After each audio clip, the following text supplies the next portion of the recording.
Well, hello there, Rip City. Welcome into the fifth quarter. Chris Burkhardt here with you up in.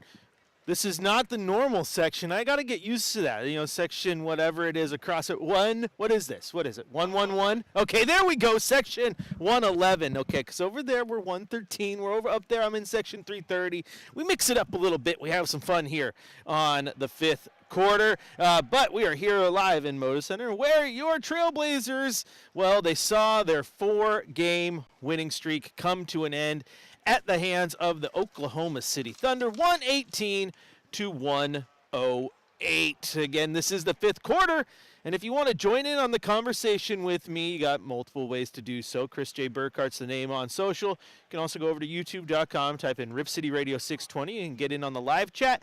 Or the way the show was, built on, grab that old-fashioned telephone. 503-248-0620 is the telephone number. As I said in game day, it should be saved in all your phones under the crazy guys at RCR. That's because then if you're calling me, you're calling Chad, you're calling anyone. We're just the crazy guys over at Rip City Radio. So, get in the chat as we break down this game. It does feel weird. It does feel weird because if no one is in the chat or no one is calling because their internal clock is thrown off, I completely understand because, I feel like it's 10 o'clock right now. It's not. It's 6 o'clock on a Sunday. On most Blazer games, the game has not even tipped off yet.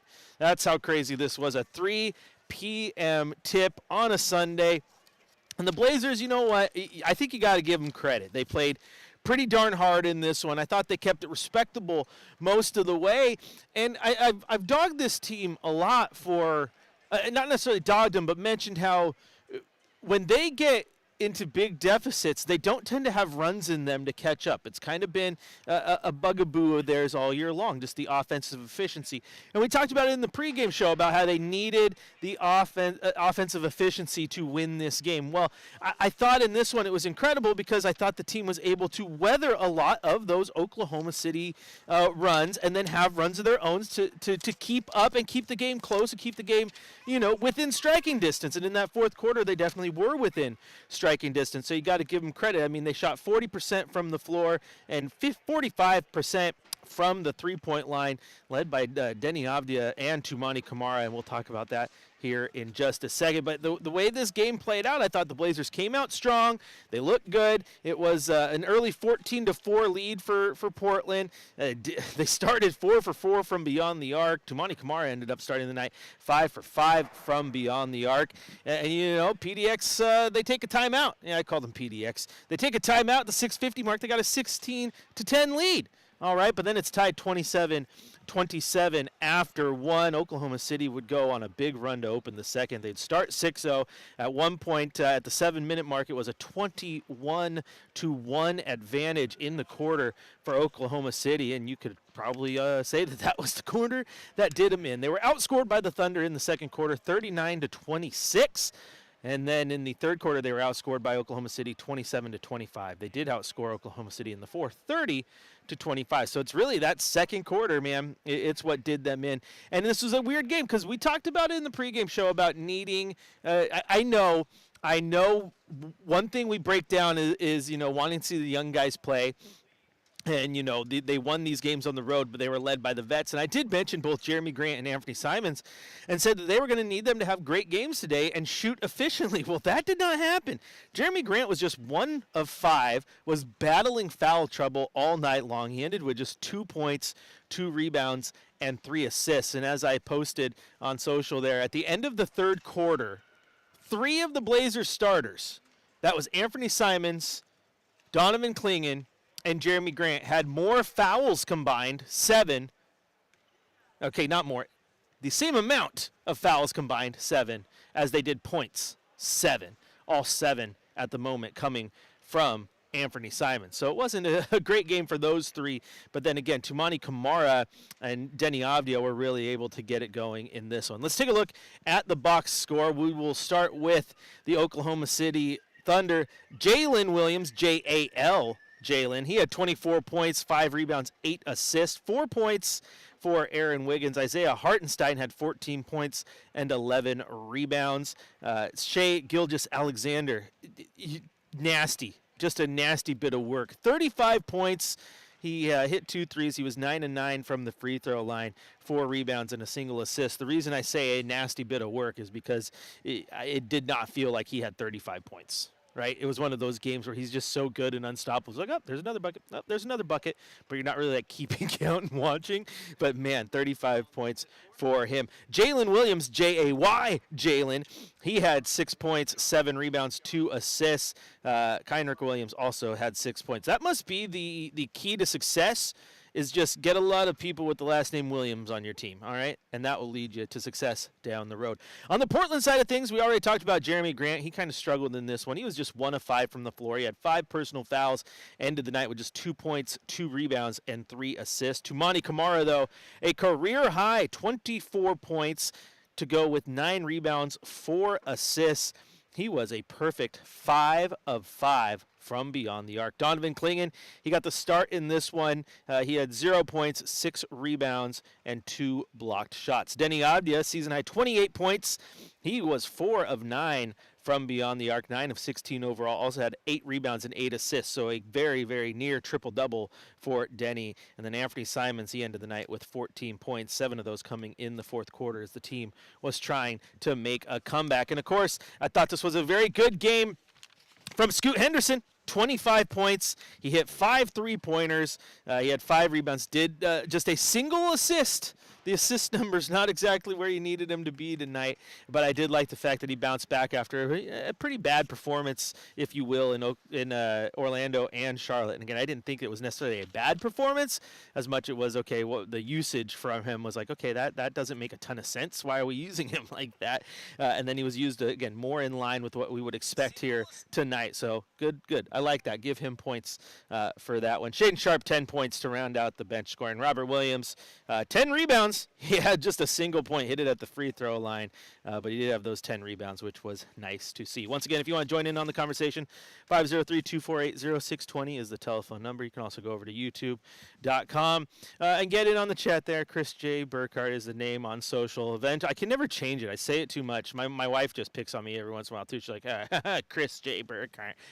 Oh, and for those of you keeping track, too, Bills are currently leading 22-21. I probably just ruined Shacker's night. I forgot that he is a monitor the football games later when he gets home. But who do we have waiting on the line, Shacker? Who is that? Oh, Christina. Well, let's bring Christina up. Christina, what's up?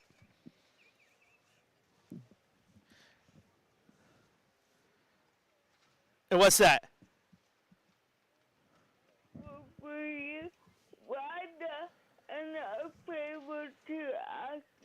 Another favor to ask me. Why don't we trade Scoot Henderson? Why don't we what? Trade Scoot Henderson. I don't know. I don't know the answer. But, I'll and will you help me sell a couple cards? Sell a I got three Bo Nix cards. Bo Nix cards. Okay, well, Christina, then you know what you got to do. If you want to sell a Bo Nix card, then what you got to do is you got to call in tomorrow from 3 to 6 on the Rip City Drive, and you got to talk to Chad. You got to talk to Chad. We know he's a Denver guy, and he loves that Bo Nix. And we know how much you enjoy the Rip City Drive and Chad doing. So you got to call Chad. That's what you got to do. And I guarantee you, he might be able to work with you on some Bo Nix cards. That's what you got to do. That's what you got to call me when you get some vintage like Ken Dorsey San Francisco 49er cards. Really throw the Hail Marys on the 49er cards. But we'll Bo Nix trading cards, we can do that. He's got to call your man Chad. Riley on the YouTube chat asks, how are these vets playing this bad? Seriously, what's going on with Grant? Yeah, Grant tonight, Riley, it was the foul trouble, man. The foul trouble got him out of the game early. Couldn't get in a groove. I mean, we've talked about Grant. I understand where he stands in the hierarchy, if you will, about needing to trade him out and what that all means in the long run, and how it makes the most sense to trade him to open up the floors. But you guys also know that I quite enjoy Jeremy Grant. I loved the trade when they got him here. Obviously, just didn't work out with Dame and everybody else. But I'm a fan of his game. I think that he can help a playoff team. He's just not the second go-to scorer on a team. He needs to work his way down that list because he's like a 4 or 5, depending on the team he's on. But yeah, it was a rough game tonight, and it was definitely that foul trouble. And then yeah, he didn't get in a groove. But even if the vets go out there and play bad, you gotta tip your hat to the young ones in this one. I love when the team loses a game like they did tonight, and if you can count it as much, if you can say something is a good loss, I enjoy the young guys, the guys who you say are the core of the team moving forward, right? Denny and Tumani and Scoot and Shea. I love those guys having really good games and putting it all together. And then Ant didn't have a good game from a scoring perspective, but Chauncey said something in the post-game presser. You'll hear from him in a bit. He was talking about how he was getting blitzed and doubled from the OKC defense, and they were really, really hounding him at times. And I do think what Chauncey said postgame was pretty on. Was that the fact that he did a good job kind of orchestrating the ball movement within that and not getting too flustered with the double teams. Now, realistically, though, if he wants to figure out how to beat those double teams, he needs to call Michael Jordan. I guess that's the answer to everything. Because those of you who don't know, that's the reports. The article, I think. Gosh, I can't. I don't want to say it was who it was because I can't remember. Go find it. But it was Anthony Edwards has been in contact with Michael Jordan trying to figure out how to break the double team because MJ got hounded by the double and he was just a wizard on the court. So now Anthony Edwards is reaching out to the GOAT to get some pointers. And so if you're Anthony Simons, Portland's Ant, perhaps the real Ant, well then you know what? You got to reach out to MJ. You got to reach out to MJ. And yeah, this was let's see. Yeah, this was Mark Jones on an ESPN broadcast. There you go. I want to make sure we were attributing it right before I just started spouting it out. But yeah, you got to call MJ, Ant. You got to call MJ. This is, and I don't mean Mary Jane Watson, okay? I don't mean that MJ. This has been a day where I spent a lot of that game talking to my friend Keith because he's like, yeah, let's talk superheroes. And he randomly just started texting me stuff about X-Men, and I'm like, cool. Yeah. Portland Remix having a superhero brunch next Sunday. I saw that, and the Blazers are getting in on that with their little superhero intros they're doing lately. I want to go to a superhero brunch. Do you get like Batman cowl on your pancakes? Like what does superhero brunch entail? Incredible Hulk omelet. Hey, green eggs. Hey, I tell you what, my wife laughed at me, Shacker, because it's Sunday, and on the weekends, since I don't have to wake up and go to work early, I always stop at the meat shop, get some stuff for breakfast. So my girls love a good hearty breakfast on the weekends. So I made bacon and sausage and hash browns and waffles. And then I get here, my wife's like, "Do you need me to pack you lunch or anything?" I'm like, "No, we're good. They feed us at the game." And then I show up here, and what was media food? Waffles and sausage and hash browns. So I was like, "Dang it!" What? You're upset you missed it? Don't be. Yeah. Don't Didn't be. even go down there. Don't be. As I said to another member of the journalism contingent, I didn't know you could mess up breakfast, but now I know that you can mess up breakfast. Do with that information what you will. Chris Burkhardt here on the fifth quarter. We're going to take a quick little break here. When we come back, we're going to hit you with our drive of the night, shot of the night. Still got Coach's Corner to get to. We'll hand out a game ball and get out of here. Let you guys go enjoy your weekend, the rest of it, because Sunday's not even done yet, man. You still got time to sit down and binge watch your favorite show. Do something. Have some fun. Again, if you want to join the conversation, call that number, 503-248-0620. Shacker will pick you up during the commercial break, and we'll get you on the other side. This is the fifth quarter presented by Coors Light on your home of the Blazers, Rip City Radio 620.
Welcome back into the fifth quarter. Chris Burkhardt here with you.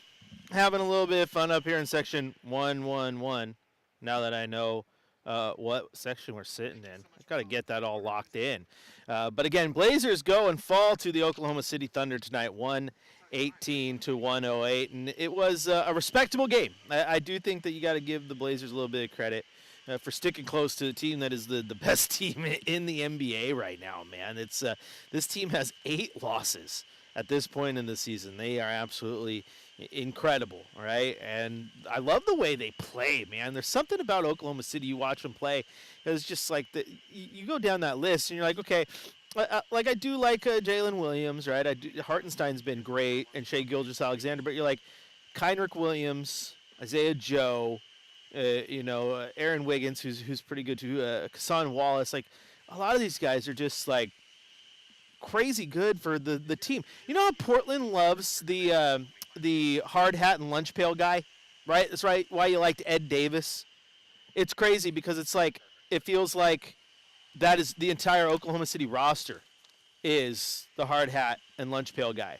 So they go out there and they hit you hard, they make you work. And it's a physical game when you play the Oklahoma City Thunder. So I thought it was good that the young guys were able to match that intensity and play that physical game.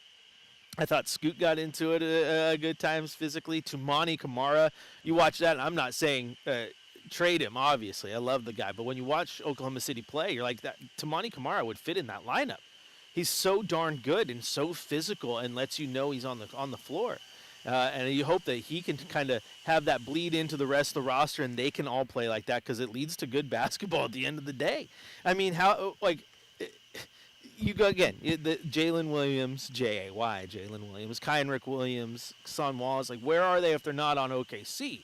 How much of an impact are they making? Sometimes that chemistry and then that just perfect fit makes you that much better of a player, and that's why roster matters. And so they get the most out of all their guys, man, and they are so darn fun to watch. Even when it was like the OKC series against the Blazers in the playoffs, right? 2019, the bad shot. I don't know if I ever remember as many Oklahoma City jerseys and fans in Moda Center as there were today. There were some loud cheers throughout this one, and it was pretty impressive. All right, let's head back out to the phone lines. Let's head out to Tim in Milwaukee. Tim, what you got for us?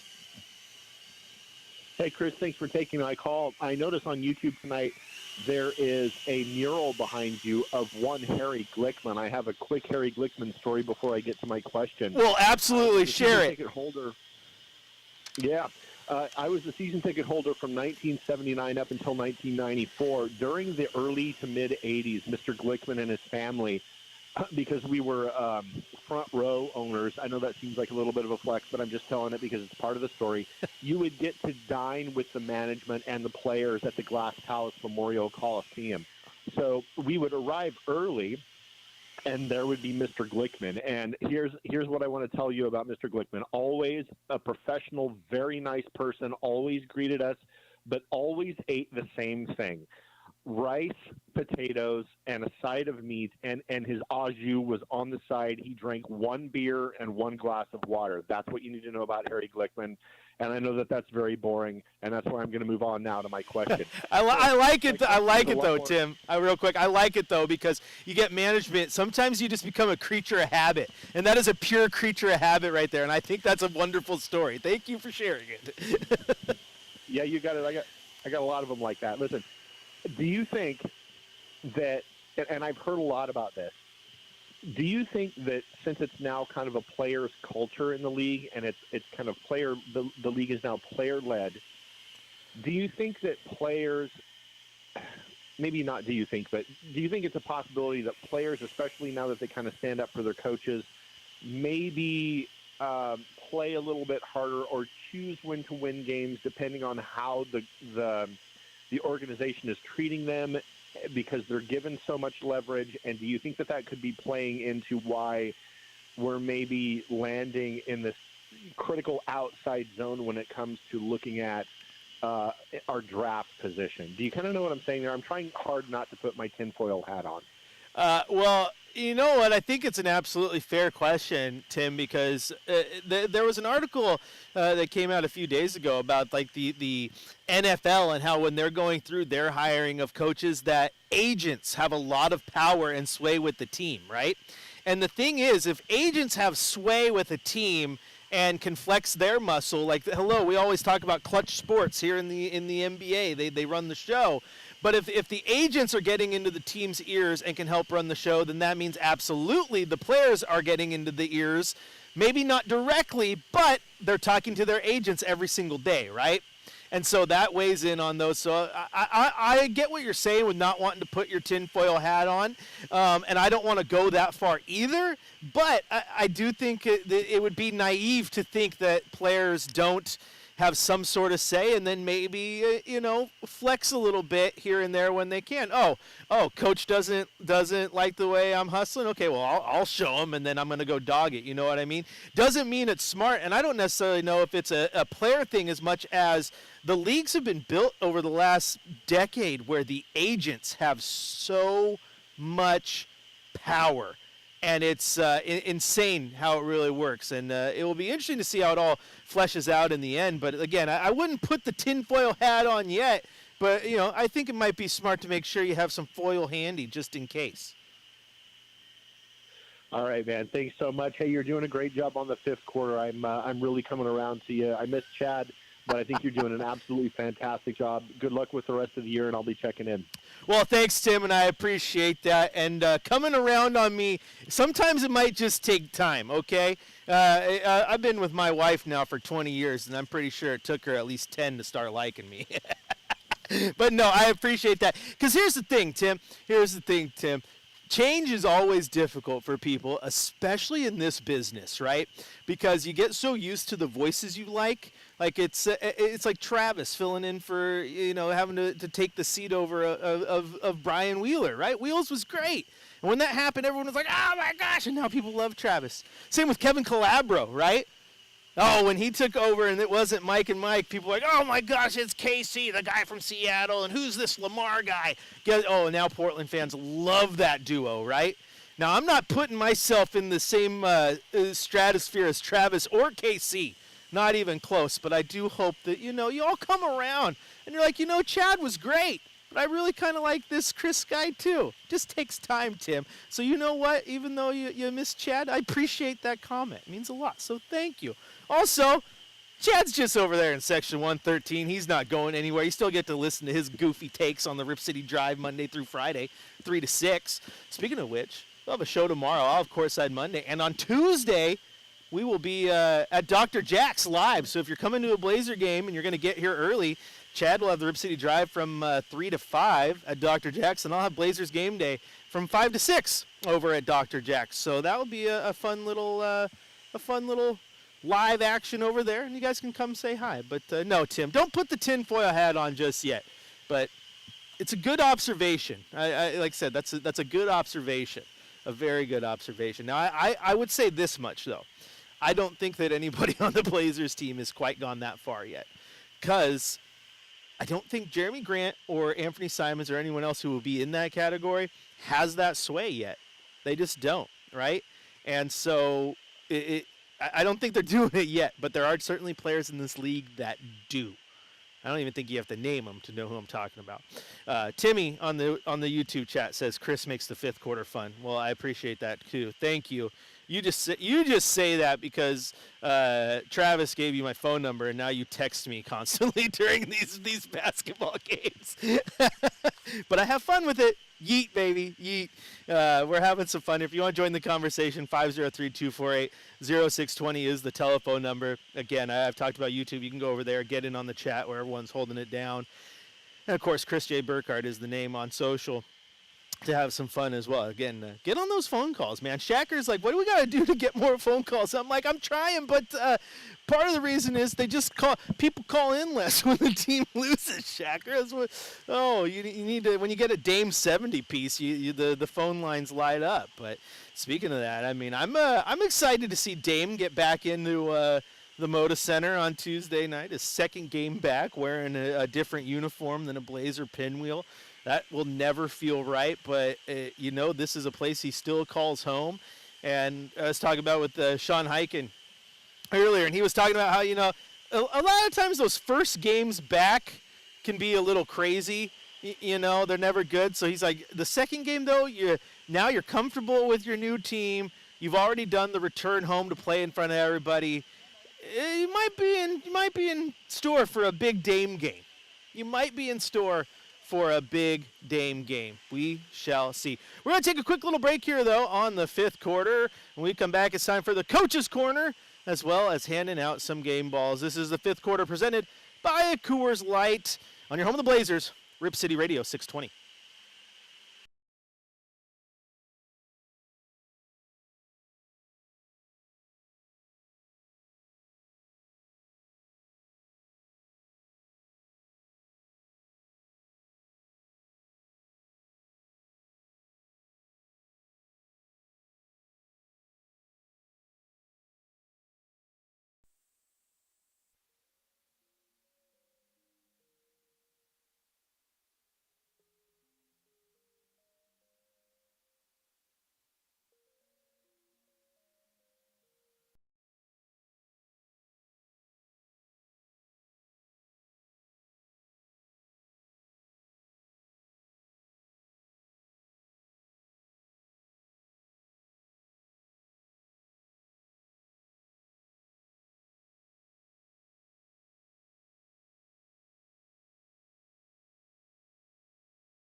All right, let's focus on YouTube for a second here while we got a few minutes.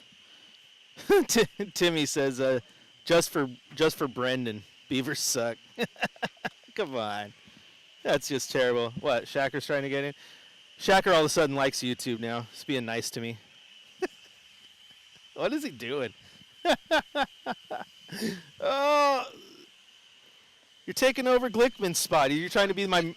You're trying to be my mural. You're Glickmaning. Okay. Okay. Don't encourage him, guys. Don't encourage him. Let's that we both annoy Brendan. I annoy Brendan sometime too, but it all comes from a place of love. By the way, Timmy, you'd be happy to know that last night, as the Miami Hurricanes, I took on Penn State in the national championship against one of our users in our league, and he was undefeated. He hadn't lost a single game. In the first year he was undefeated, he and I were supposed to meet up in the championship, and then our league owner accidentally simmed the championship, which I won. The computer won the sim, but we didn't get to play. And then he was undefeated this year too, so he had never lost a game, and he'd played all the users, and I beat him, Timmy. I beat him. 42-40, because the EA game almost EA'd me. I was up 42 to what? That was 42 to like 28 late in the game, and all of a sudden he got a touchdown and an onside kick, and my guy fumbled, and it was nasty. But you'd be happy to know I came back. I won a national championship. Go me. Now I got to join your Bloodbath League. You got to invite me to join your Bloodbath League with App State and what did you say, Wyoming and Southern Miss. I'd go in there. I'll join it. I'll join it as where can I play that's not in one of your conferences though? I'd take Hawaii as an Islander, but I wish they had the practice facility that they basically play in, not this generic stadium that ruins everything. I am on Xbox, Timmy. I'll text you my gamer tag. But yeah, it's a fun game. Fun game. Can't wait for 26. Got some improvements to make. Oh, what a night, though. What a night. Is it weird that the Blazers game would not even be tipping off yet? Blow my mind. What are we looking at? Uh-oh. Uh-oh. Things are getting hairy in Kansas City.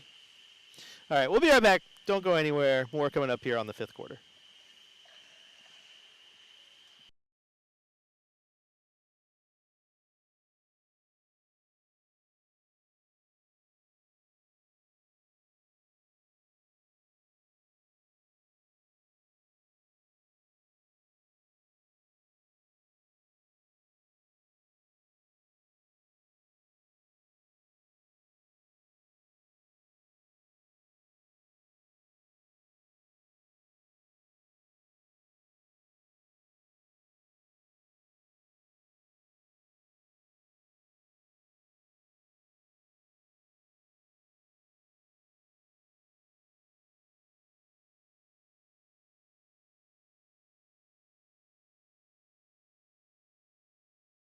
Are here with you. It's time now to head down to the coach's corner. Let's hear what Coach Billups had to say following this loss to the Thunder. And we're not bad at it, but they did a good job. You know, I thought we hung in there.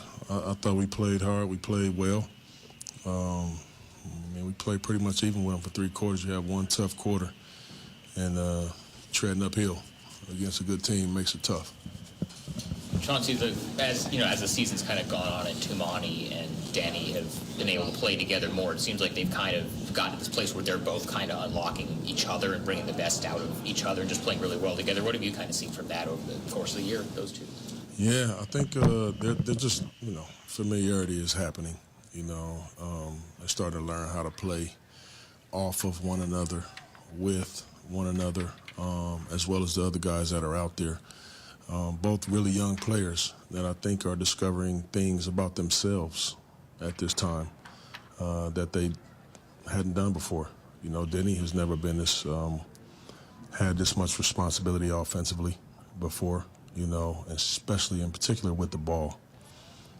He's been more of a, get his offense off of closeouts, kickouts. I mean, he hasn't done this. This is new for him. And Tumani, obviously, he played center, in college, so he's discovering some things about himself too that we're all loving it with both guys, so that's what, discovery and development is all about. You start to find out things. What do you think sets Tumani apart from others in terms of mindset? I think one of the main things is Tumani goes out to try his best to keep you from scoring, keep you from touching the ball, keep you from running your offense, as opposed to just trying to be solid, and have an impact. He's trying to really be disruptive and take you out of the game. Now, naturally, that doesn't happen. It's the NBA. These guys are really good, but I think if you ask all the guys that play against him, they feel his presence all game. In particular with Denny's playmaking that stands out to you? Is it vision with him? Is it, I don't know, is there any one thing that's you've been able to notice with him? Well, one, I always thought to be a pretty good playmaker, you have to be aggressive. You got to play with force, because until you break the first seal of the defense, they haven't had to rotate. They haven't had to pull triggers anywhere. So he's so good at getting to that paint, and when you get there, most defenses become undisciplined at that point, and then you're able to make plays. That's the main part of it. You have to get there first, and then you got to wait and see when the decision-making thing will slow down for you. Denny's had some games. I mean, he had 10 turnovers one time, 8, where, again, these are positions he hadn't been in before. So it takes some, you fall and bumping your head a few times before you can learn. Now this thing is kind of slowing down for him a little bit, where he's able to make some of those plays. What do you think of how Scoot played tonight, besides just the hitting a bunch of threes? Yeah, I thought he played good. Against a team like them, it's usually the guys that play with a lot of force that will be successful.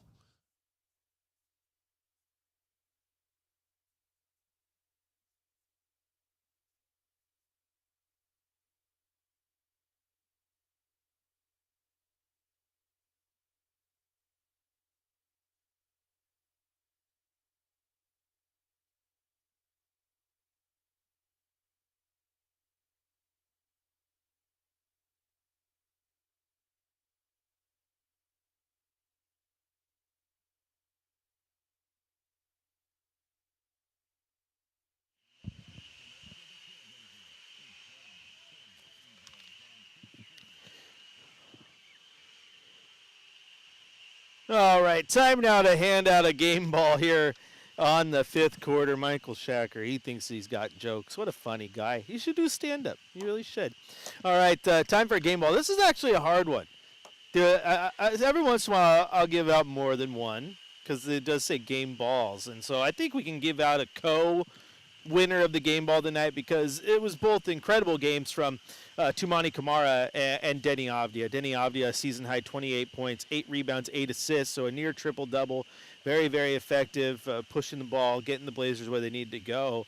And then Tumani Kamara, 24 points, 9 rebounds, 4 assists, and 5 of 5 from the three-point arc, a career-high 24 points. It's just very nice to see that shot coming around on for him. Like, he's hitting it with confidence, man. It's great to see. So, shout out to Tumani Kamara and Denny Avdia for playing well. And your update in the AFC Championship, oh, goodness. Oh, Kansas City converts a first down. That might be all she wrote, baby. They're up 32-29 with 1:40 left, 1st and 10. Kansas City only has 2 timeouts remaining. Nasty work. Nasty work. I'm so sick and tired of the Kansas City Chiefs. You're not? Oh, you're a 49er fan like me, and we lost to him twice in the Super Bowl in the last. It's not Tom Brady. It's not Tom Brady. Well, it was never going to be Tom Brady. He's not even in the league anymore. The league is better without him. Like the NBA will get better without LeBron. So Patrick Mahomes is going to improve to 4-0 against the Bills in the postseason. Oh my gosh. Oh my gosh. Poor Josh Allen. I mean, it's technically not over yet. There's still some time here. You gotta get some stops. But boy, howdy, it's right there. Nasty, nasty work. What do we got here? I said Blazers will be back in action on Tuesday. So that's pretty fun. Damian Lillard coming to town. And I always look forward to that, man. Dame likes being here in Portland. He likes the chance to play in front of this building. He only gets to do it once a year now, right? Once a year.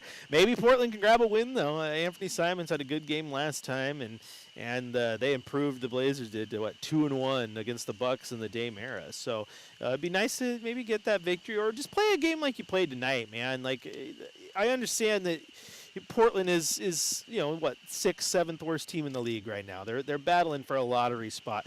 So when the number 1 team comes into your building, the number 1 team in the entire league, a team that does not lose very often, and they make you work and they make you play hard, and you come in and you kind of go toe-to-toe with them for, basically 3 of the 4 quarters because they outdueled you in the second, like, that's respectable. That's respectable, especially with the young players and the Scoot having a good game, and obviously Tu and Denny having their best games. Like, those are great things to see. Those are great things to see, and you'd hope that they can build on that. And again, have a good game tomorrow night because they're gonna need it. They're gonna need it. So hopefully you keep it close. You show some good effort. That matters. You got to show effort around this place, and go out and play good basketball. Make it fun. I think if you're a Blazer fan, you have a game like tonight where the team plays super well, and not only that, maybe Dame goes off, and you get to see Dame time a little bit and show your appreciation. That'd be nice. I'm pretty sure I know a Blazer fan. Like, if Dame starts getting on a heater, they'll probably start cheering. Because the love for Damian Lillard has never wavered in this city. It's not as if the road out, the trip out was a bad one, right? Like, it hurt when he asked for a trade. It hurt when he asked for a trade, but it's not as if, people hate him now, right? So you look at, like, LaMarcus Aldridge. People had a very, very sour taste in their mouth. Like, they did not like anything with the way that went down. I want to be the greatest Blazer ever, and the next thing you know, he's gone, and it's like, what's going on? And then you get the stories, and everything just happened kind of dirty. It wasn't great. It wasn't great. And the Dame situation, you kind of understood, right? Because you're like, okay, he's given his all to this team. The roster hasn't been built the best around him to give him a chance to win, and that's what he wants is a chance to win. He wants a chance to win. And, when he asked for a trade out, you're like, okay, like, I don't like it, but I understand it. I understand why that's what he asked for. And now you're just, here without him, and it's unfortunate. 3rd and 9, and the Kansas City Chiefs convert on 3rd and 9. Oh, my goodness, it is over. All over but the crying for the Buffalo Bills. Kansas City versus Philadelphia in the Super Bowl. Holy smokes. I guess, are we all, I mean, Shacker said he's not tired of it, but I think I'm an Eagles fan now. Are we all Eagles fans here on Super Bowl Sunday? because this is gross. However, winning 3 in a row would be kind of impressive. Absolutely, it would be impressive. Ooh, boy. Oh, boy. Can't believe that. Eagles getting in, taking on the Kansas City Chiefs. If the Kansas City Chiefs win their 3rd in a row, that would be 2 wins over the Eagles, too. Oh, man. Oh, man. Oh, Super Bowl is going to be a fun one. All right, I think that's gonna do it for us today. Blazers will be back in action on Tuesday against the Milwaukee Bucks. That's obviously why we were talking a little bit about Damian Lillard there. And remind you that the Rip City Drive will be live from 3 to 5, and I will have Blazers Game Day from 5 to 6 live from Dr. Jack's. So if you happen to be heading out to the game, head on over to Dr. Jack's. Come say hi. You never know. I might put a headset on you and just totally either make your day or ruin your day, depending on how well you do. But I'm always there to say hi. I tell everyone, I just got a grumpy face, but I'm just a teddy bear. I promise. I promise. Kirk does chime in late. KC going to be the best dynasty ever. Oh, my gosh. Nasty work, Patrick Mahomes. Nasty work, Patrick Mahomes. Timmy, Bill's going 0-4. This is rough. They got to make the Four Falls of Buffalo Part 2 now. Just like they did with the U. And they made the, U Part 1 and U Part 2 and whatever on the 30 for 30. Need one here because Buffalo just can't get over the hump.